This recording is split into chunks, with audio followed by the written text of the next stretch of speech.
자룡자룡 구자룡 변호사님 나오셨습니다. 큰 박수로 환영해 주십시오. 네, 안녕하세요. 자, 지난주 금요일 날 이해운 후보자, 이제 후보자가 아니죠. 네. 이해운 전 의원 청문회는 다 보셨을 테고 네. 가장 기억에 남는 장면이 뭐가 있을까요? 그 아들이 실거주 맞냐라고 했을 때 혼인은 아니더라도 세종에 살았으면 세종에서의 독립세대 아니냐. 맞는 말이잖아요. 그랬더니 빨래가 힘들어서 왔다 갔다 했다라고 했을 때 정말 뒤로 자빠지는 줄 알았어요. 저는. 민주당 의원들도 굉장히 당황해하면서 황당해하면서 어이없어하면서 그게 말이 되는 이야기냐라고 그렇죠. 계속 질문을 하던데. 그렇죠. 이렇게 부양가족의 기준이 빨래 공동체였구나. 그 용산 25평짜리 그 아파트에 들어가서 7가족인가 6가족이 같이 잠을 자는데 잠만 잤지요. 마룻바닥에서 잤다는 얘기 들어보셨어요? 그 얘기도 기억나세요? 그 기억나죠. 네, 그래서 박대칠 의원이 왜 마룻바닥에서 잡니까? 그러니까 의원님 마룻바닥에서 안 자십니까? 뭐 이렇게 물어보던데 그러니까요. 이해우는 재산이 실질 가치로 200억씩 되는 분들이 무슨 마룻바닥에서 잔다고. 정말 마룻바닥에서 안 자요? 아니 우리는 그렇게 재산이 없잖아요. 나는 마룻바닥에 자요. 그러니까 저도 자요. 네, 매트 깔고 자요. 그래서 저도 그래요. 네. 근데 네. 그분은 솔직히 귀족 생활 하셨잖아요. 귀족이죠. 그렇지. 근데 그 재산도 더 뻥튀기 해보려고 지금 이렇게 옮겨 다니는데 음. 그걸 지금 말로 어떻게 해보려고 하다 보니까 무리수를 두는 거죠. 그분이 정직하게 살아오셨으면 그런 질문 받지도 않아요. 그럼 전 가장 충격적인 얘기는 그거였습니다. 장관이 되고 싶은 마음 그리고 장관으로서 일을 하고 싶은 마음 충분히 그런 욕망이 있겠죠. 그리고 또 워낙 또 일에 대한 욕심도 많은 분이라서 그렇다고 하더라도 그 원펜터스죠 그 네. 집과 관련된 이야기를 하면서 아들 며느리가 파경 직전이었다. 그러면서 또 가족 아들이 발병을 했다. 뭐 이런 얘기를 또 하는 걸 보면서 저는 깜짝 놀랐고. 그렇죠. 분양의 모든 작업은 남편이 했다. 또 이러고. 그리고 또 그 큰 장남의 그 대학 입학과 관련한 전형 문제도 그건 학교에서 정한 문제지 나는 모른다 그러고. 그러면서 국위 선양자 부분에 가서 이야기를 하는데 저 깜짝 놀랐습니다. 그렇죠. 그래서 어떻게 이렇게 하면서까지 할 수가 있는가? 그러게. 저도 그래서 이게 사람에 대한 근본적인 회의감 같은 걸 느꼈던 게 뭐냐면 주마등처럼 스쳐가는 장면이 조국 장관 청문회 때 그리고 김의겸 그때 당시 대변인 낙마할 때 그때 다 무슨 논란이 벌어지면 다 아내가 했다고. 나는 박간이라고 잘 몰라가지고 집에서 벌어진 그런 온갖 비리 의혹에 대해서 아내가 했습니다 이랬잖아요. 그래서 그때 당시에 조롱하면서 사람들이 내가 다 했다 그 뜻 아니냐 이랬었거든요. 근데 저는 아무리 정치적인 욕망이 있더라도 그래도 한 가정의 가장이라는 사람이 저렇게 남 탓하고 가족한테 책임을 떠미루나 이렇게 생각하거든요. 근데 이번에 이해운 전 의원 보니까 저거는 남자 여자 뭐 가족 이런 게 문제가 아니라 정치적인 욕망으로 똘똘 뭉치면은 가족도 버리는구나. 이게 저 위치에서 정치적인 욕망이 가득 찬 사람은 저렇게 되는구나. 가족도 그냥 무슨 먹칠이 되든 말든 하여튼 나는 내가 꿰차고 싶은 자리 하겠다. 그러니까 아들 얘기, 남편 얘기, 며느리 얘기 지금 그 집은 이해운 후보자의 말 자체에 의해서 풍비박산이에요. 앞으로 물론 이제 수사도 받겠지만 그 집이 파경의 위기에 있었다라는 거 이제 우리도 얘기하면 되잖아요. 본인이 그렇게 얘기했으니까. 사돈이 뭐가 되냐고. 사돈집은 뭐가 됩니까? 그래서 그 며느리는 지금 학설이 두 개가 팽팽하게 이해운을 위해서 모든 걸 다 맞춰준 효부다라는 설이 하나가 있고 정말 천하의 그런 같이 살 수가 없는 사람이었다라는 설이 하나가 있고 근데 이해운 후보자는 본인이 인증해 줬잖아요. 같이 살 수가 없는 상태였다면서요. 근데 또 묘하게 또 그런 사람이 또 청약을 위해서는 또 의기투합해가지고 또 주소도 싹 빼줬다가 며느리가 또 싹 들어왔다가 이게 국민하고 한번 싸워보자라고 하는데 그 욕망이라는 게 본인 자체를 파산 상태로 만들었다. 본인은 이제 뭐 로또 복권처럼 생각했을 수 있어요. 뭐 되면 좋고 아니면 말고 이렇게 생각했을 수 있는데 제가 보기에는 그냥 러시안 룰렛 돌리다가 빵 해버린 거 아닌가. 이렇게 가볍게 볼 수 있었는가. 그런데 저는 제일 궁금한 점이 누가 이해운 전 의원을 기획예산처 장관 후보자로 추천을 했을까? 저는 그게 제일 궁금해요, 사실. 그러게요. 여러 가지 이야기들이 있더라고요. 있는데 저도 그 부분에 대해서 정확하게 취재를 못했기 때문에 말씀드리기 좀 못한데 자 누가 추천을 했길래 이렇게 됐을까? 전 이렇게 궁금한데 제가 보기에는 이재명 대통령이 끝까지 그래도 청문회까지는 할 수 있도록 해준 걸 보면 거부할 수 없는 사람의 부탁이 아니었나 싶거든요. 그렇죠. 뭐 그런 것도 가능하겠죠. 또 그거에 대해서는 내가 어떻게든 한번 해보겠다라는 이해운의 욕망이 또 딱 손뼉이 마주친 거죠. 그러니까 그쪽에서도 많이 선을 댔지 않을까 이런 생각도 또 들거든요. 근데 처음에 국민의힘에서 청문회를 안 한다, 보이콧한다 그럴 때 많은 분들이 저거 왜 안 하냐. 근데 저는 이제 그때도 그런 얘기 했었거든요. 청문회를 열어주는 것 자체가 이제 지명이 될 리는 없다. 이미 나온 게 너무 많으니까. 근데 이재명 대통령의 출구 전략을 짜주는 셈이 되기 때문에 정말 기분이 굉장히 더러워지는 상황이 될 수밖에 없다. 왜냐하면 의혹을 제기해가지고 낙마는 분명히 되거든요. 근데 그 청문회를 거쳤으니까 국민의 판단에 눈을 맞추어서 우리는 뭐 지명 처리한다. 지금 이렇게 될 거라고 방송에서도 얘기를 했었어요. 그러니까 국민의힘에서 때리면 민주당이나 이제 정부에서는 그러겠죠. 보수 인사라서 왜 보수에서 제대로 검증 못했냐 이렇게 뒤집어 씌운 다음에 출구 전략 짜면은 민주당 사람 낙마했을 때의 제가 보기엔 한 타격이 한 30%도 안 될 그런 상황이니까 지명 처리도 과감하게 해버렸죠. 그러니까 다 가져갔기 때문에 따고배짱으로 할 수 있는 행동들이 이거였구나.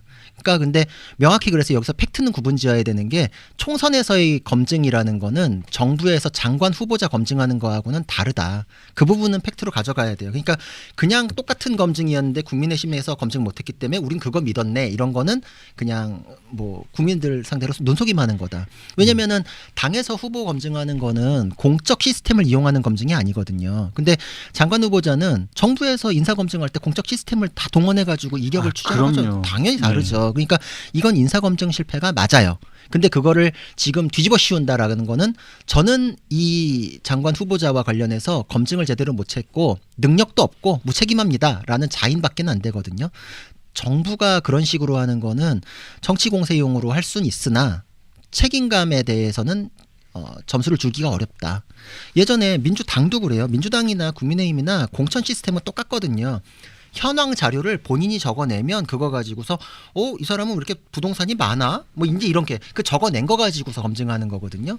그러니까 민주당에서는 세종에서 공천 신청했던 사람이 다 거짓말로 냈는데 그거 몰라가지고 공천을 실제로 줬었어요. 지난 선거에서. 그러다가 나중에 선관위 자료하고 맞춰보니까 그때 공적 자료잖아요. 그 선관위 자료는 이거 뭐야? 우리 속았네. 이래서 그때 공천 취소해서 후보자를 못 냈었어요. 그래서 그때 그 무소속 김종민 의원이었나? 뭐 누가 하여튼 민주당에 탈당했던 그분. 그렇죠. 그분이 당선되는 이 나비 효과가 됐었던 것도 민주당이 자기들이 검증해서 못 걸렀었기 때문에 이런 일인데 자기들이 뭐 우리는 이 정도로 뭐 엄격하게 하는데 국민의힘은 못했습니다. 이게 아니거든요. 근데 이건 지금 뒤집어 씌우면서 무책임한 모습까지 보여주고 있으니까 요거에 대한 팩트는 반드시 구분 지어야 된다. 그리고 포장에 대해서도 언급하자면 그 통합을 위한 인사였다. 요것도 포장이거든요. 근데 포장이 아니려면 진정성이 있으려면 국민의힘에 대해서 추천해 주십시오라고 요청을 했어야 맞아요. 그렇죠. 그렇게 추천을 해가지고서 뭐 얘기를 했어야죠. 그렇죠. 그래서 이거는 전형적인 선수 빼각이잖아요. 시장 질서를 교란하는 정치는 잘 빼갔어요. 그렇죠. 근데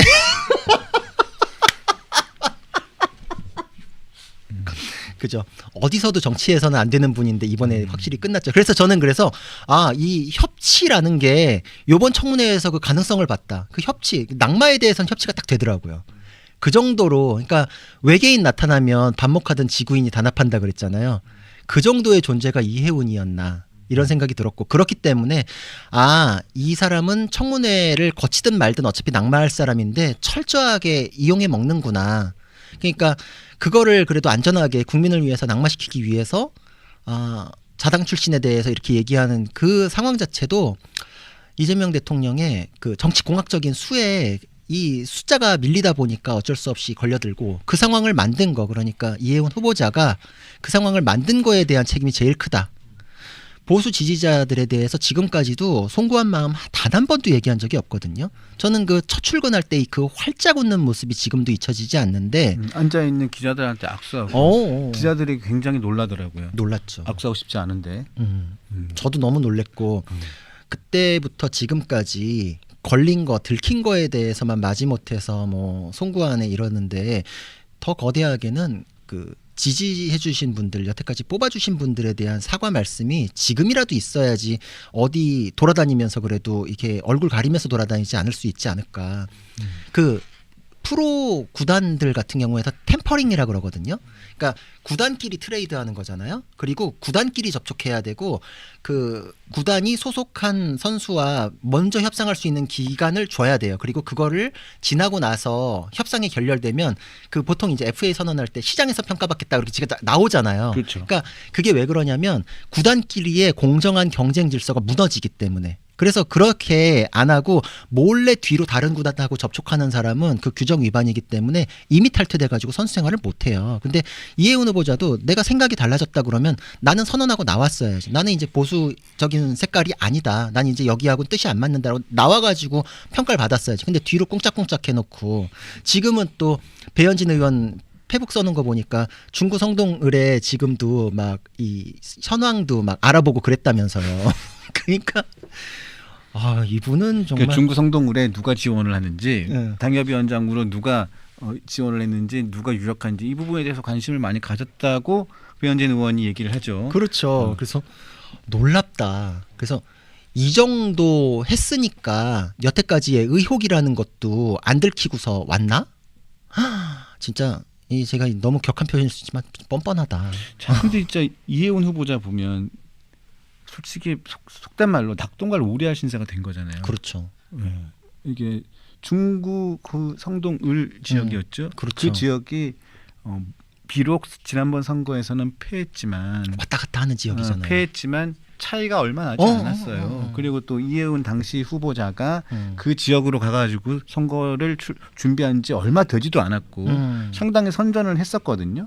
근데 그 지역에서 근데 그 장관을 하겠다는 그런 그 욕망, 욕심 때문에 진영을 옮겼다가 드러나지 않아도 될 수 있었던 모든 것들을 다 까발려지고 그러게요. 그런 다음에 이제는 어디 갈 데가 없습니다. 그러게 집에 들어가기도 힘들어질 것 같은데.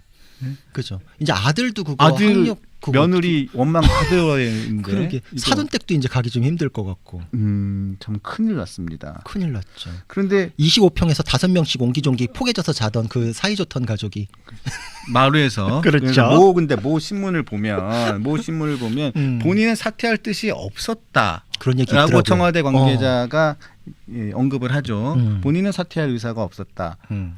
그래서 결국은 이재명 대통령이 지명철회로 결정을 할 수밖에 없는 상황. 그렇죠. 근데 이제 이것도 제가 보기에는 민주당에서 요새 비교를 그렇게 하시는 분들이 있더라고요. 이제 다른 분의 표현인데 그 각티슈의 티슈처럼 뽑아 쓰고 버리는 용도로 전락한 거다. 근데 제가 보기에도 정치가 비정한 게 이제 쓸모는 다 했고 청문회는 그냥 나는 선수 빼가기를 했지만 그래도 매정하진 않았다. 낙마한 건 본인 책임이다. 이제 이렇게 만들 거라고 했었거든요, 저도. 그러니까 청문회 거쳤잖아요. 그 이후에 이해훈 후보자 같은 경우에 당연히 장관이 되면 모든 거를 다 권력의 힘으로 클리어할 수 있을 테니까 뭐 아니면 노니까 어떻게든 붙어 있고 싶었겠죠. 그러니까 구명 활동을 열심히 했을 거예요. 근데 구명 활동을 열심히 하니까 당연히 그거에 대해서 청와대에서 우리는 지명철회가 확실하다. 너 그러면 확실하니까 입장 정리할 수 있는 기회 주마 이랬으면 이제 자진 사퇴했겠죠. 근데 그게 아니라 구명 활동하는 모습 보고서 명분은 만들었으니까 이해훈은 스스로 물러날 생각 없었다. 그래서 지명철회 딱 이렇게 했을 거예요. 그러니까 이제 2번, 3번 죽인 셈인데 그게 왜냐면 마치 자기가 인사검증에 실패했으면서도 심판자 역할처럼 이미지 메이킹이 돼버렸어요. 그렇죠. 그렇게 해버렸어요 지금. 지지층에도 소구하고 나는 통합을 위해서 이렇게 했는데 국민의힘 쪽에서 반대하니 저는 그 뜻 받아가지고 잘못 있는 사람에 대해서는 지명 처리했습니다. 이렇게 돼버렸어요. 그러니까 이제 가장 큰 문제는 우리 알잖아요. 이제는 네가 알렸다 그러잖아요. 이해훈 후보자가 저런 의혹이 있는 건 본인이 제일 잘할 텐데 저러고도 저렇게 뛰어가가지고 욕망을 채우려고 했던가 여기에 대한 책임이 가장 크게 있고 그 와중에도 이 모든 걸 권력의 힘으로 해결해야지 라면서 어떻게든 더 매달렸던 거 이게 이제 보기 좋게 이게 추락하는 그런 결과로 초래가 된 거죠. 자, 그 장남에 대한 연대 특혜 입학도 굉장히 논란이었어요. 근데 논란의 쟁점은 2개입니다. 첫 번째는 할아버지가 받은 훈장을 가지고 손자가 사회 기여자 입학의 자격을 얻을 수 있다는 점, 그게 하나였고, 두 번째는 아무리 눈 씻고 찾아봐도 그런 전형을 찾기가 힘들어요. 근데 어떻게 그것을 찾아냈을까? 그 바늘 구멍 같은 것을 어떻게 찾아냈을까? 이 이혜훈 그 전 의원의 남편이죠. 김모 교수가 하필이면 교무부처장이다. 그래서 그 부분에 대해서 알 수 있지 않았을까라는 의혹이 되는 거거든요. 있죠. 근데 이게 또 공교롭게도 2011년도에 YS의 손자가 요런 똑같은 같은 해예요. 같은 해에 같은 전형으로 지원을 해가지고 합격을 했어요. 그래서 이게 문제가 돼가지고 연대가 2013년도 이시부터는 이걸 폐지했거든요. 자, 요때 뭐 같은 시기니까 교무부처장이 또 그 이혜훈 전 의원의 남편 김 교수죠. 근데 이런 전형이 있었다는 거 알고 계셨어요? 잘 모르죠. 저희는 또 저까지도 사실 저도 이제 완전 아저씨라 가지고 수시하고 상관이 없는 세대거든요. 저도. 그렇죠. 수시가 어떻게 돌아가는지도 몰라요. 근데 저는 수시 자체가 그 뭐 취지는 좋았다. 항상 뭐 그 모양인데 실제로 돌아가는 게 악맞는 디테일에 있다고 이상하게 제도가 돌아가면 전체 취지고 뭐고 간에 그냥 이건 나쁜 제도가 된 거거든요. 근데 누군가 돈도 있고 정보력도 있는 사람이 뒷구멍을 요령껏 찾아내는 제도로 전락한다? 이거 옳지 않거든요. 예전에 조국 사태 때도 이런 거 우리 봤잖아요. 기시감이 있는 건데 이제는 그런 거 참 용케도 찾아내는 정보력이 아들의 학벌을 만든다? 그렇게 된 거거든요. 딱 그때만 있었고 이게 그리고 그 이후까지 쭉 있어서 누가 계속 됐으면 또 모르겠어. 근데 이게 그 교육부 감사에서도 이거는 안 맞는다라고 해가지고 관련자들 징계받고서 없어진 절차거든요. 근데 어떻게 공교롭게 딱 그때 있었을까에 대해서 우리가 얘기하는 건 합리적 의심이죠. 자, 그래서 요 부분이 논란이 됐어요. 논란이 됐고 결국은 그래서 지지율이 2월미터 지지율이 보면 국정 지지율, 대통령의 국정 지지율은 지난주와 별 차이가 없습니다. 별 차이가 없고 그대로예요. 자세한 것은 중앙선거 홈페이지를 참조하시면 되는데 그러면서 국힘 지지율과 정당 지지율, 민주당 지지율이 오차 범위 내로 좁혀졌습니다. 자, 요 리얼미터가 한 여론조사를 제가 분석한 게 아니고 여기서의 어떻게 분석을 하고 있냐면 이 대통령의 국정 지지율이 그냥 정체되고 민주당과 국민의힘의 지지율이 오차 범위 안으로 좁혀진 것은 이혜훈 파문, 그 다음에 민주당의 조국혁신당과 정청래 대표의 독단적인 합당 선언, 요 관련된 논란이라고 리얼미터가 분석을 했는데 동의하십니까? 뭐 그렇죠. 그러니까 이게 뭐 100% 분석일 수는 없겠지만 상당 부분에 대해서는 동의하죠, 저도. 그리고 이게 만약에 민주당 인사의 낙마였으면 대통령 지지율이랑 민주당이 더 꺾였을 텐데. 그나마 이혜훈 후보자가 자기 살겠다고 양쪽 다 붙잡고서 이게 끌어내리던 바람에 국민의힘에서도 좀 손해본 면은 있어요, 사실. 그리고 또 그 맨날 이 출구 전략으로 해놓은 게 국민의힘에서 공천받은 사람 아니냐 이렇게 뒤집어 씌우니까. 근데 그 공천 시스템에 대해서 명확하게 짚어주지 않으면 그래 뭐 양쪽 다 잘못 있겠네 뭐 요 정도로 물타기가 돼버리고 있거든요. 김병기 의원, 강선 의원은 뭐 어떻게 할 건데요? 그러니까요. 민주당은요? 그럼 뭐, 김경은 어떻게 할 겁니까? 그렇죠. 네. 사실 뭐 얘기할라 치면 뭐 입 아픈데 방송에서 뭐 그거 한참 얘기할 수 있는 시간이 할애되지도 않으니까. 그러니까 맨날 하는 얘기가 앵무새 같이 아마 당에서 컨셉을 그렇게 잡은 것 같아요. 패널들도 맨날 그렇게 얘기하는데 그런 게 내가 무서운 것 같아요. 이게 맞고 틀리고의 논리나 이런 거를 뛰어넘어서 계속 같은 얘기를 앵무새처럼 반복하는 게 반복 그 자체가 힘이고 반복되면은 그거에 대한 검증은 사라지고 잔상이 나오면 사람들 사이에선 그걸 기준으로 생각하게 된다 그러더라고요. 그 군중 심리에 대한 책을 읽었는데 거기 그렇게 돼 있더라고요, 아예. 그러니까 민주당은 참 그런 거는 알토란 같이 잘 챙기는구나. 그러나 지금 오차 범위 내로 들어간 여론조사나 이런 건 국민들께서 그래도 그거에 대해서 완전히 속지는 않는다. 스피커 화력에서 딸리고 숫자가 부족하니까 민주당에서는 스피커가 많잖아요. 지금 의원들이 많으니까. 그럼에도 이렇게 하는 거는 이 책임에 대해서 명확하게 구분을 하고 계시는구나 국민들께서 그런 생각을 합니다.